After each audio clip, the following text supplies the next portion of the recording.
वंदे मातरम।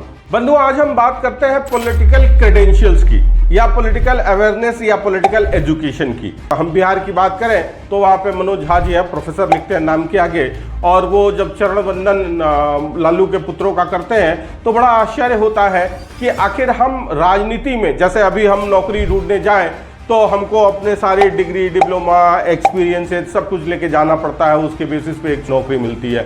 हम ये नहीं कहते कि राजनीति में कोई डिग्री, डिप्लोमा होना चाहिए या कोई शिक्षा, मिनिमम शिक्षा निश्चित होनी चाहिए, अर्हता होनी चाहिए। एक अच्छा प्रशासक होने के लिए कोई आवश्यक नहीं है कि हम बहुत शिक्षित हो। शासन करने के लिए शासक की आवश्यकता होती है। एक होता है नौकरी करने वाला, एक होता है नौकरी करवाने वाला। दोनों का आपकी अपनी जो है अपना मानसिक स्तर होता है। लेकिन इसके बाद हमें ये भी तो देखना चाहिए कि आखिर राजनीति में जो लोग हैं, देखिए पढ़े लिखे लोगों की बात करें तो केजरीवाल जी तो पढ़े लिखे ही थे, लेकिन उन्होंने सारा गुड़ गोबर कर दिया।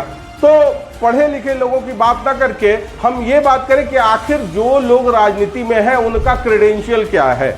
तो क्रेडेंशियल्स या अहर्ता की बात करें, या उन्होंने भाई वो राजनीति में है और जिस पोजीशन पे है उसके पीछे क्या कारण है। कि एक प्रोफेसर जो है इन अनपढ़ों, एक तो 9वीं फेल है, दूसरा पता नहीं स्कूल गया है कि नहीं, डिग्री तो आ ही गई होगी, लालू की सरकार थी तो, और उसकी बातें तो आप सबने सुनी होगी, ज्यादा कुछ कहने की आवश्यकता नहीं है।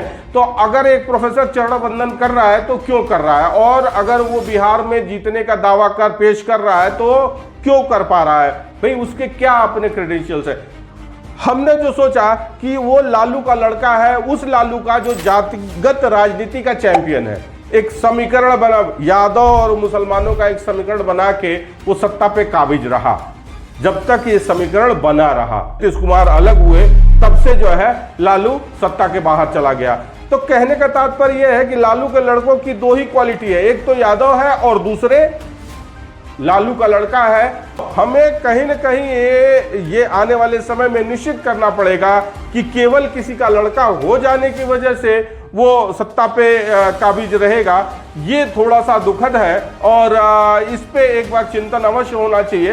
तो हमारा तमाम लोगों से और तमाम विद्वानों से भी ये प्रश्न है कि आखिर राजनीतिक में आने के लिए या राजनीति करने के लिए भी लोगों के सामने, आप कहते हैं ना पॉलिटिकल पार्टीज का एक काम होता है पॉलिटिकल एजुकेशन, तो राजनीतिक दल किस स्तर का पॉलिटिकल एजुकेशन कर रहे हैं, ये हमारा पहला प्रश्न है। और दूसरा ये कि भाई राजनीति में आने और बने रहने के लिए कुछ क्रेडेंशियल्स जरूर निश्चित होने चाहिए, जिसके आधार पे लोग एक व्यक्ति का चुनाव कर सकें।